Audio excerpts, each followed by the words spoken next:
कैसे हो?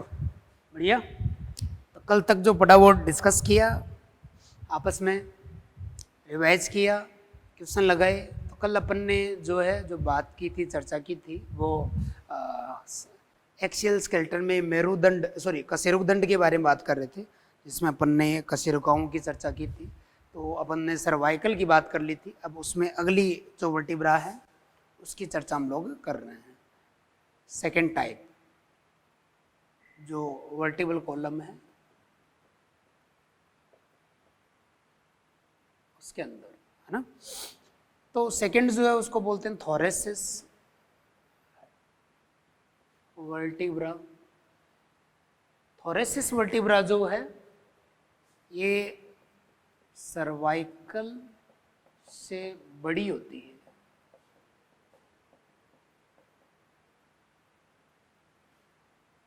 इनका बॉडी बड़ा व हर्ट आकृति का होता है।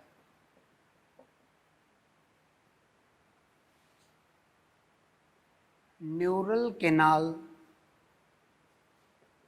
छोटी होती जाती है।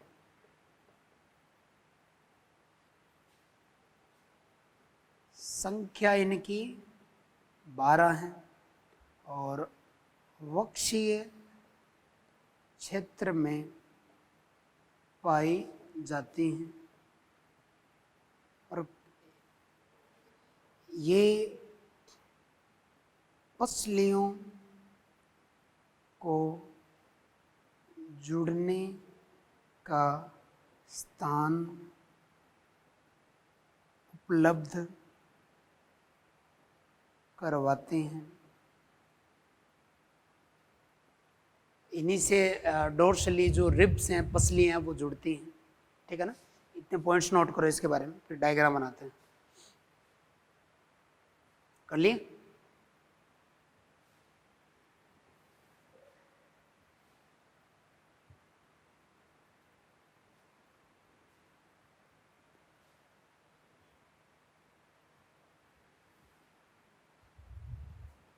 अब इसकी जो संरचना है अगर उसकी बात करें तो संरचना कुछ इस तरीके से इसकी है कि ये जो है एंटीरियर भाग है,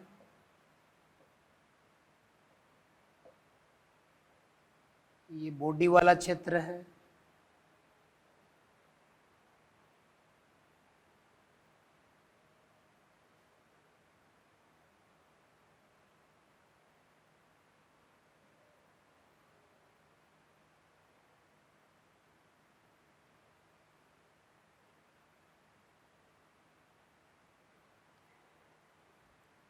ये इसकी बॉडी वाला भाग।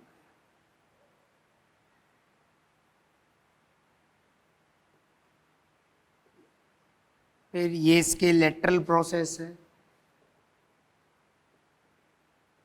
जो बड़े होते हैं, ये स्पाइनस प्रोसेस है, नीचे की तरफ मुड़े हुए होते हैं, और ये न्यूरल कैनाल है जिससे मेरुरज्जु जो नीचे जाता है। क्लियर। और यहाँ पे जो है फेसेट्स हैं, तो ये इसके फेसेट्स हैं, इस तरफ भी हैं और उस तरफ भी हैं। इनसे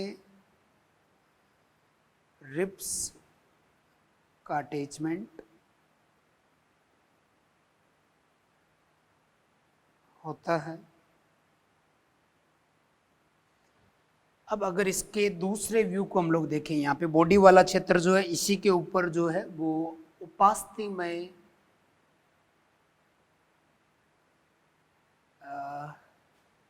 पैड जो है वो इसी के ऊपर उपस्थित होता है जो फ्रिक्शन को रोकता है। लेटरल व्यू की अगर बात करें इसी के, तो ये इसकी बॉडी वाला क्षेत्र है,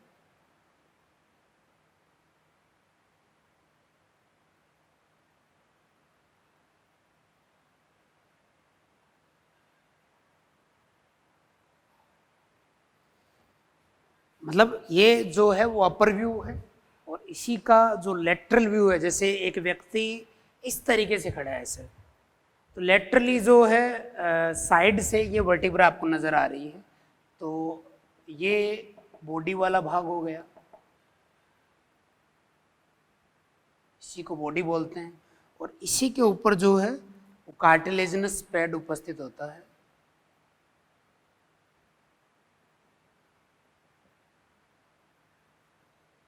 या इंटरवर्टिब्रल डिस्क,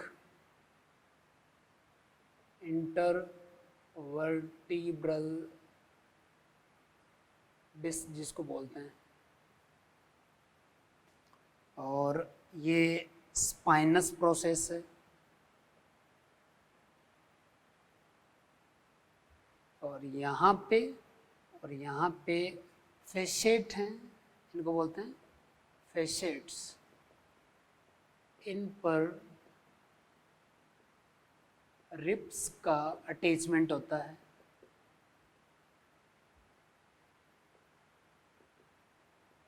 इन पर रिब्स जो हैं वो जुड़ती हैं। अब इसी के नीचे अपन जैसे और थोरेसिस वर्टिब्रा को प्रदर्शित करें तो एक डिस्क और आएगी यहाँ पे। अब जैसे ये T1 है, थोरेसिस वर्टिब्रा T1, तो इसके नीचे T2 आ जाएगी।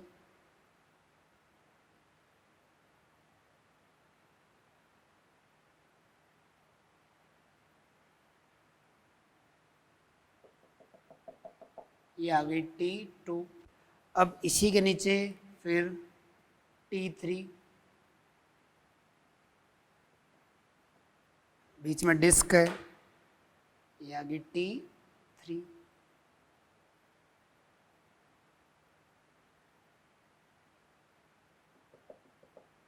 T3 है ना। तो आप लोग देखिए, आप लोग पीछे जब टच करोगे तो आपको नुकीली स्ट्रक्चर महसूस होंगी, वो यही स्पाइनस प्रोसेस सॉरी, और ये बॉडी वाला पार्ट है। तो पूरा वजन इन पे टिका हुआ है, मतलब ऐसे अपन होंगे तो ये वेंट्रल साइड है एंटीरियर, और ये पीछे वाला पोस्टीरियर साइड है, इसको बोलेंगे अग्रभाग,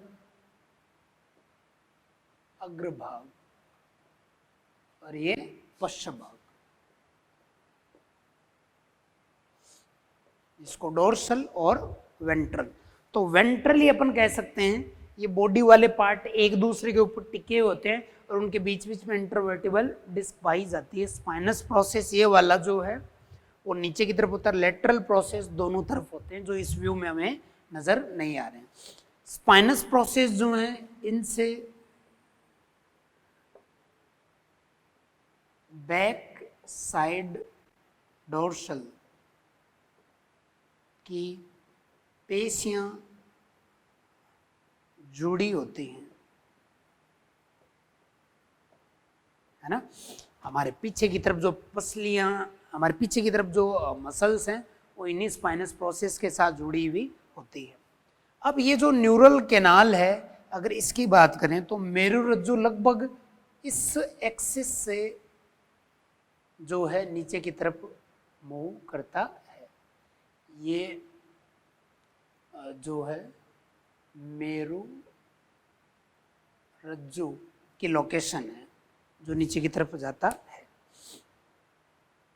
क्लियर। तो अब आप लोग एक चीज यहाँ पे और समझनी है कि एक जो वर्टिब्रा है वो अपने ऊपर और नीचे टोटल कितने जॉइंट बनाती है ना। तो आप लोग देखें कि ये जो टोटल जॉइंट्स हैं, चलो वो मैं अगले व्यू में आपको बताता हूँ, इतने में आप लोग ये नोट करें जल्दी से।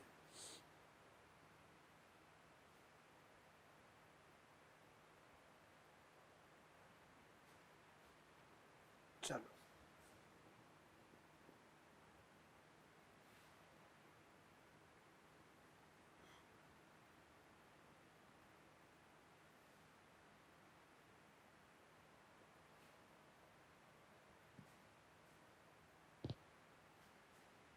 क्वेश्चन अगर पूछे कि एक कशेरु का अपने ऊपर व नीचे कुल कितने जॉइंट्स बनाते हैं? तो आंसर होगा 6 जॉइंट्स। कैसे? तो आप लोग देखें कि कुछ जैसे लेटरल व्यू अभी अपन ने बनाया था, जैसे ये बॉडी वाला पार्ट है,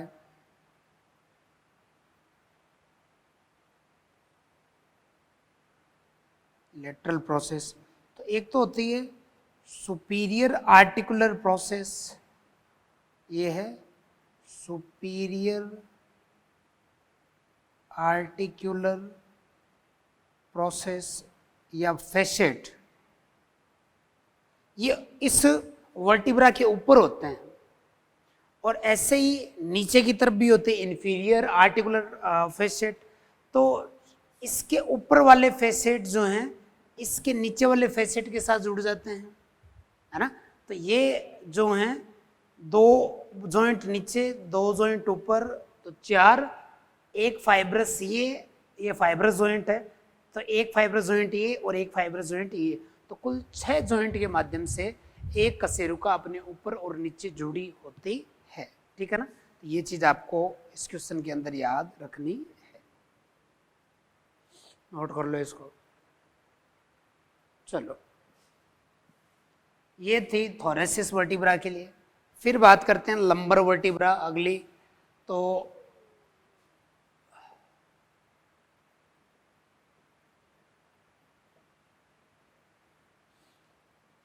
ये 5 होती हैं संख्या में, सबसे बड़ी होती हैं ये। इनकी बॉडी वाला भाग किडनी जैसा होता है, शरीर का वजन इन्हीं पर होता है,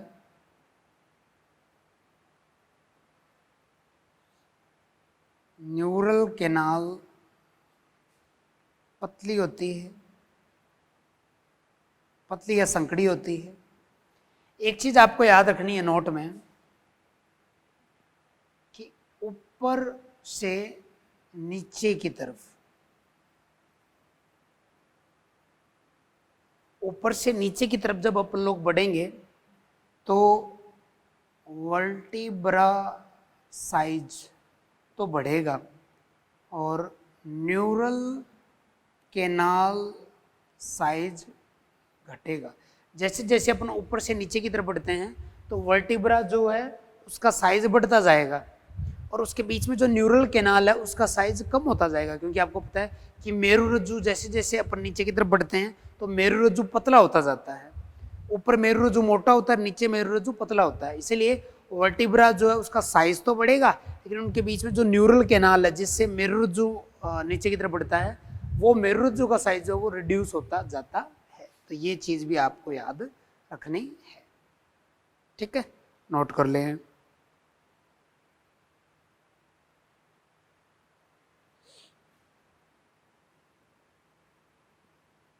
तो सबसे बड़ी वर्टिब्रा आपसे अगर पूछे तो आपको क्या आंसर देना है? लंबर वर्टिब्रा जो कटी क्षेत्र में है वो सबसे बड़ी होती है साइज के अंदर, जिसमें पूरा वजन होता है। फिर बात करते हैं नेक्स्ट, जैसे सर्वाइकल हो गई, थोरेसिस हो गई, लंबर हो गई। 4 नंबर पे सैक्रल। तो सैक्रल जो 5 होते हैं वही आपस में जुड़ करके एक हो जाती हैं। चाइल्ड में 5 होती है और अडल्ट में ये 1 हो जाती है। इसकी संरचना की अगर बात करें तो कुछ इस तरीके से ये है।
ये सेक्रम है। ट्राइएंगुलर होता है एक तरीके से। ये जो है इसकी बॉडी होती है, यह लंबर 5 के साथ जुड़ता है। जॉइंट का नाम क्या है? लंबो सेक्रल जॉइंट। लंबो सेक्रल जॉइंट के माध्यम से ये जुड़ता है। फिर ये फोरामिना है, इनसे श्रोणि क्षेत्र में नर्व प्रवेश करती है ना। और लास्ट में ये जो है वो कॉकिक्स वाला पार्ट है, जिसके अंदर ये, जिसको टेल बोन भी बोलते हैं, पुच्छ कशेरुका है ना। तो इस तरीके से ये सेक्रल और लास्ट जो है कॉकिक्स वाली वर्टिब्रल कॉलम की बोन हो गई है। इन्हीं के ऊपर जो है थोरेसिस के बाद लंबर वर्टिब्रा इनके ऊपर मौजूद होती है। तो इससे लंबर वर्टिब्रा पूरा बॉडी का वजन इसके ऊपर डाल देती है। तो यहाँ पे सेक्रो लंबर जॉइंट के माध्यम से आपस में जुड़ती है। ठीक है, तो ये वर्टिब्रल कॉलम की हम लोगों ने बोन के रिगार्डिंग बात की। आप लोग पॉज करके नोट कर लें।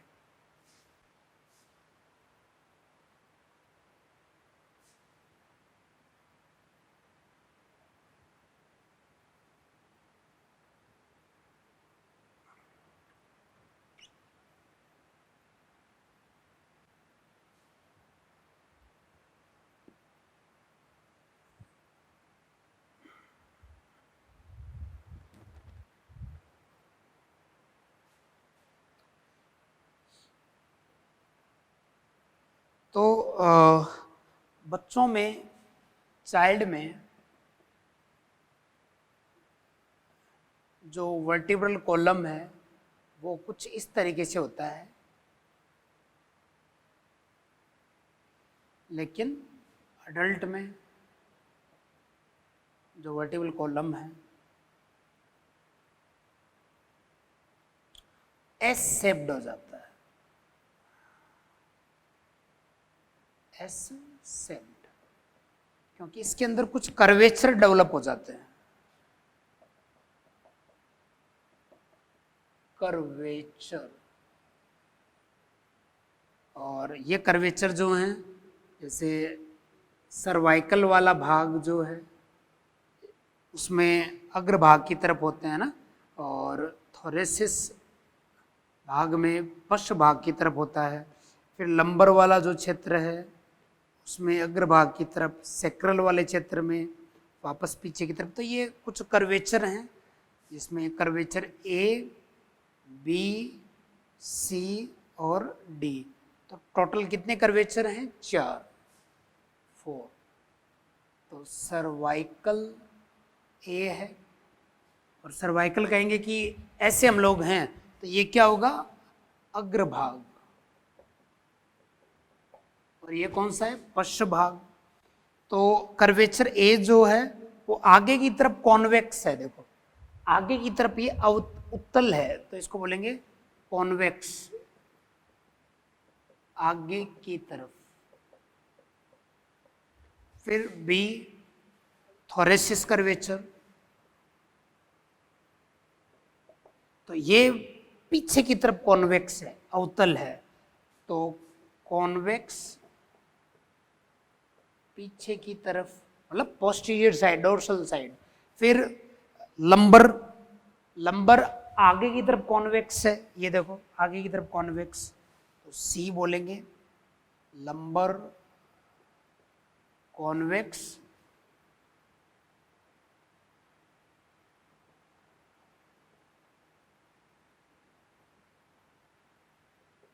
आगे की तरफ। फिर सेक्रल, ये सेक्रल है, डी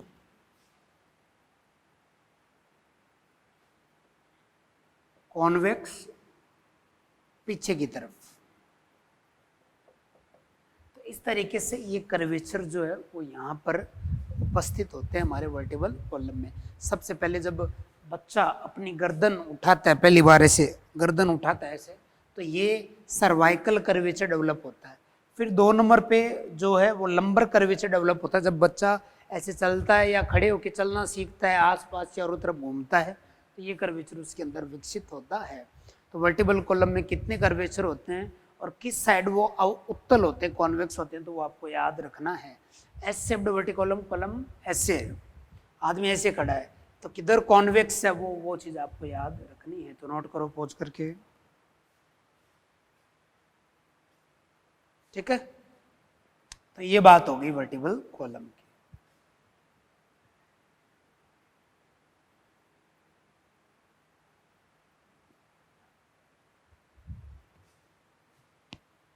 तो वर्टिबल कॉलम के कार्य की बात करें, क्या फंक्शन है, तो स्पाइनल कॉर्ड की सुरक्षा एक कार्य है, स्पाइनल कॉर्ड को सुरक्षा करता है। रिब्स को जुड़ने की जगह उपलब्ध करवाना भी इसका कार्य है। पसलियों को जोड़ता है ना थोरेसिस भाग में, डोर्सली। मसल्स अटैचमेंट स्थल उपलब्ध करवाना, पसलियों से सॉरी जो अपनी वर्टिबल कॉलम है उसमें पीछे की तरफ जो स्पाइनस प्रोसेस है नीचे निकले हुए हैं, उनसे डोर्सल साइड की मसल भी जुड़ी होती हैं। बॉडी वेट को धारण करना,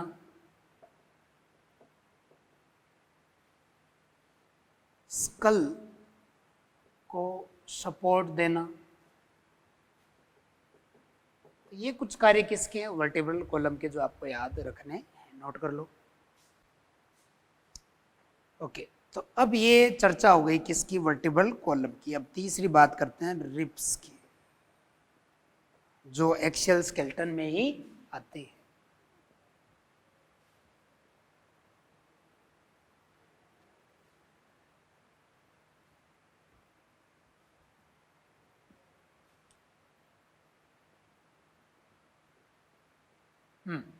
रिब्स जो हैं ये कुल 12 जोड़ी हैं। संरचना अगर देखें तो ये फ्लैट बोन है, एक तरीके से चपटी अस्थि, और ये जो हैं बाइसिफेलिक होती हैं, डोर्सली, मतलब डोर्सल साइड से जो रिब्स हैं उनके 2 मुख होते हैं, 2 हेड होते हैं।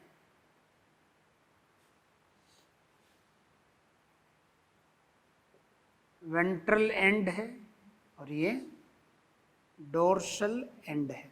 तो डोर्सल एंड पे इसके 2 सिरे हैं, 2 सिरे, इसीलिए रिब्स को क्या बोलते हैं, बाइसिफेलिक बोलते हैं। इसके टाइप्स की बात अगर हम लोग करें तो 3 प्रकार की हैं ये। कौन से 3 प्रकार हैं, तो सबसे पहले हैं वर्ल्ड, चलो उधर की तरफ लिखते हैं, इतने में आप लोग ये नोट करो, इतना नोट करो। चलो,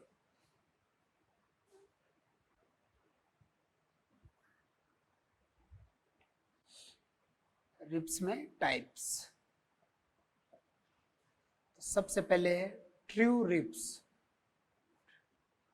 वास्तविक पसलियां, वास्तविक पसलियां, इनको एक और नाम से जाना जाता है वर्टिब्रो स्टर्नल रिब्स, वर्टिब्रोस्टर्नल रिब्स, ये जो हैं 7 जोड़ी हैं।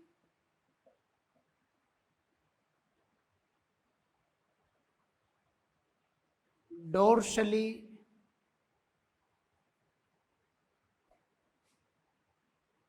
कशेरुक दंड से जुड़ी होती है,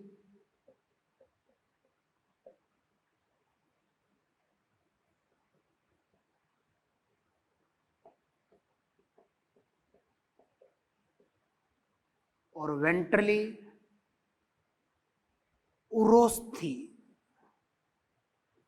स्टर्नम से जुड़ी होती है। आपको ये भी याद रखना है कि जो प्रथम 7 जोड़ी रिब्स हैं, ये डोर्सली तो वर्टिबल कॉलम से जुड़ी है, और वेंट्रली ये उरोस्थी स्टर्नम के साथ जुड़ी होती है। फिर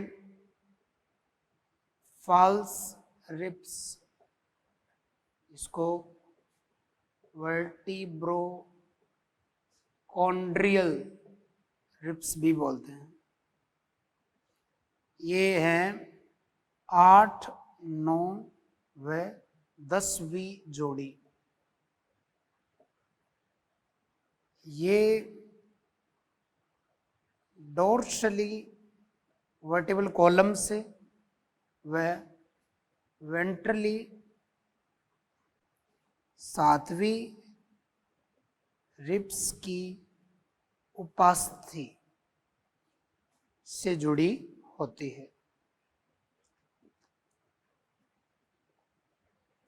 अब एनसीईआरटी का जो डायग्राम है रिब्स वाला, आप लोग वो निकालें।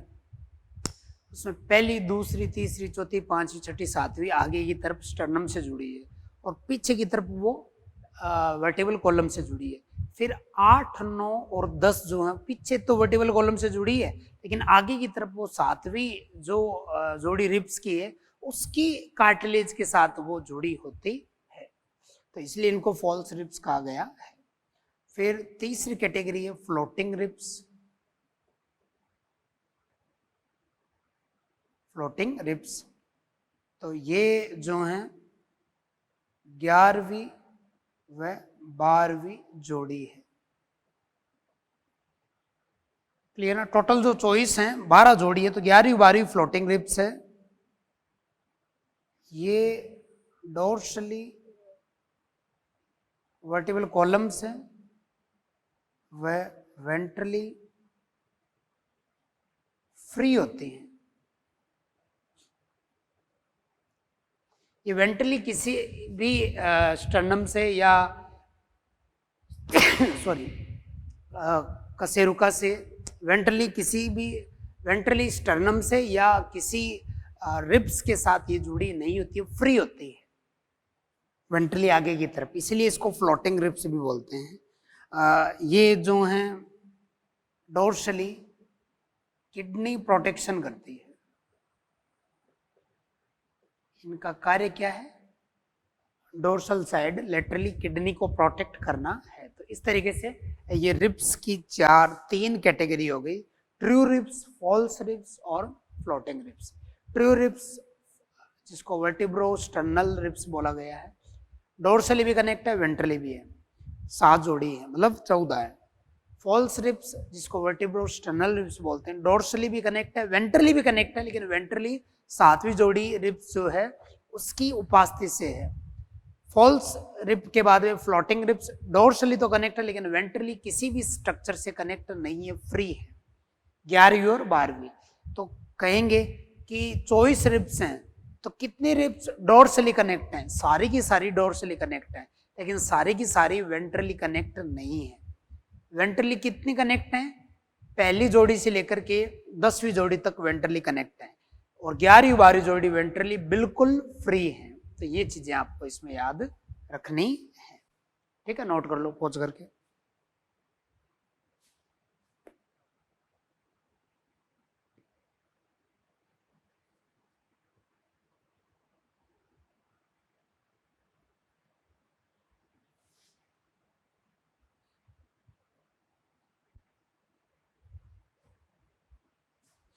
अब देखो कि जैसे एक आदमी इस तरीके से लेटा हुआ है, ऐसे ऐसे लेटा हुआ है, उसका उदरीय भाग ऊपर है और पीठ वाला भाग नीचे है ना।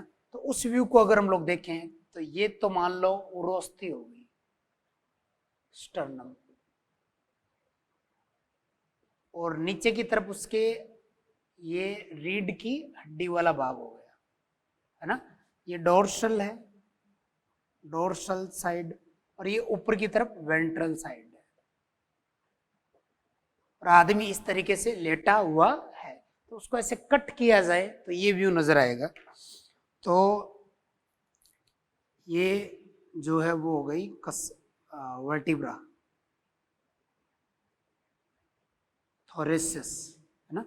तो अब आप लोग देखो कि रिब्स कैसे जुड़ी होती है। तो वेंट्रली तो वो स्टर्नम से, जैसे ये 5 ही जोड़ी रिब्स मान ले, 5 ही जोड़ी रिब्स वेंट्रली आकर के, डोर्सली आकर के एक एंड तो यहाँ जुड़ गया और एक हेड यहाँ जुड़ गया, इसलिए कहते हैं कि ये डोर्सली बाइसेफेलिक है। इसी तरीके से एक जोड़ी है क्योंकि, तो इसकी दूसरी जो भाग है यहाँ करके ये बाइसेफेलिक हुआ, तो एक हेड यहाँ जुड़ा और एक हेड यहाँ जुड़ा।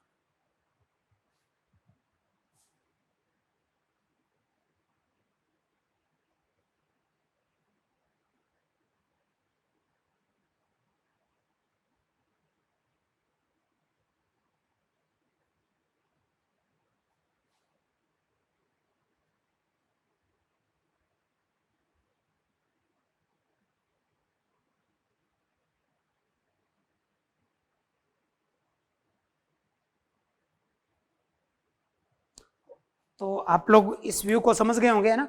आदमी ऐसे लेटा हुआ है, तो मान लो ये है 5th थोरेसिस रिब्स, है ना। 5वीं थोरेसिस वर्टिब्रा से जुड़ी हुई रिब्स है ये, और पेयर में तो ये डोर्सली बाइसेफेलिक है, बाइसेफेलिक। इस तरीके से यहाँ पे ये जुड़ी हुई है, क्योंकि पसलियां नीचे डोर्सली वर्टिबल कॉलम की से, और वेंट्रली ऊपर की तरफ किससे, स्टर्नम के साथ जुड़ी हुई है। तो ये 5 जोड़ी रिब्स की है जो दोनों तरफ जुड़ी हुई है। ठीक है, नोट कर लो पूछ कर।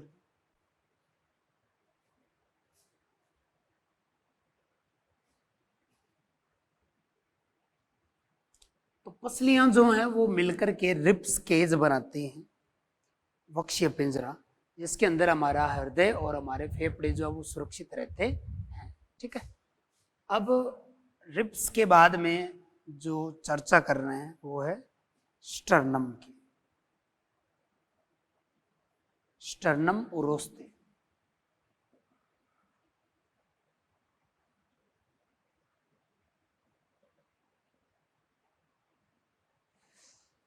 स्टर्नम जो है वो एक फ्लैट बोन है जो वेंट्रली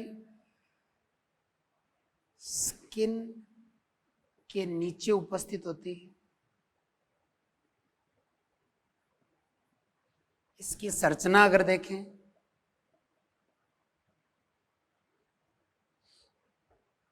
तो संरचना में कुछ इस तरीके से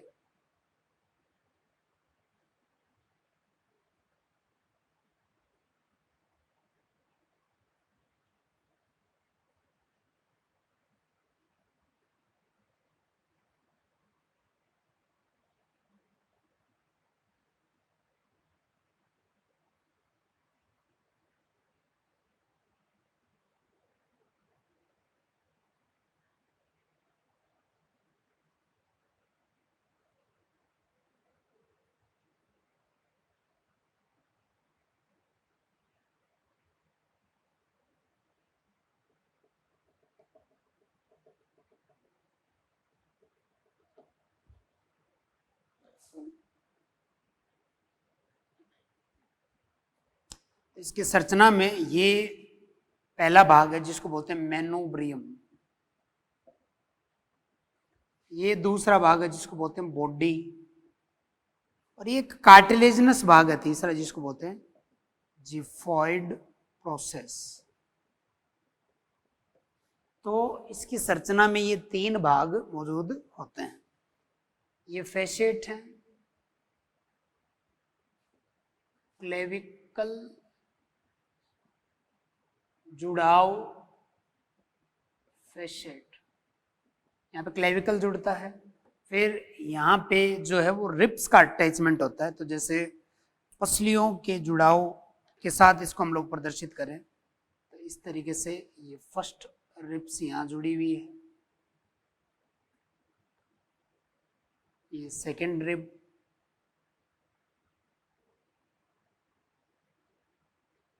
थर्ड,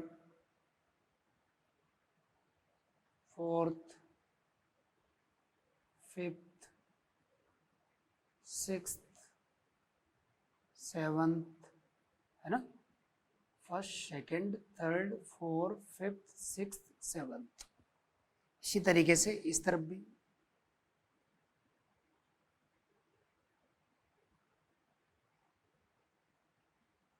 लेकिन इस उरोस्थी से रिब्स डायरेक्टली नहीं जुड़ी होती, एक्चुअल में यहां पर उपास्थि होती है, कार्टिलेज, हाइलाइन कार्टिलेज।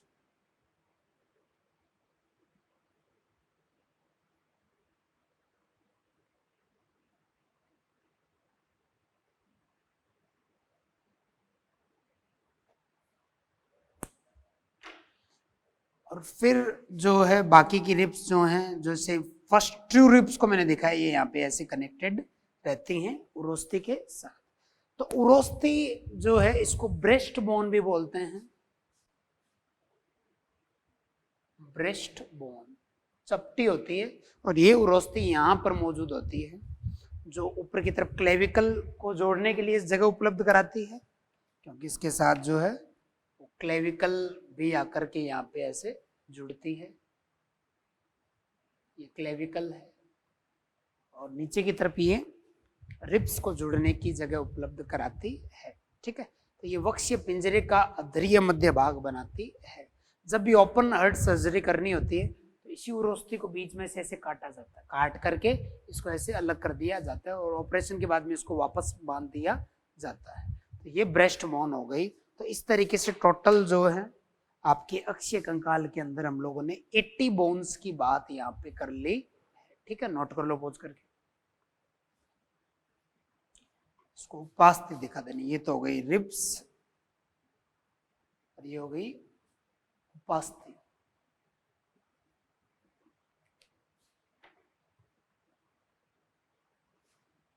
ये हो गया आपका अक्षीय कंकाल, एक्सियल स्केलेटन।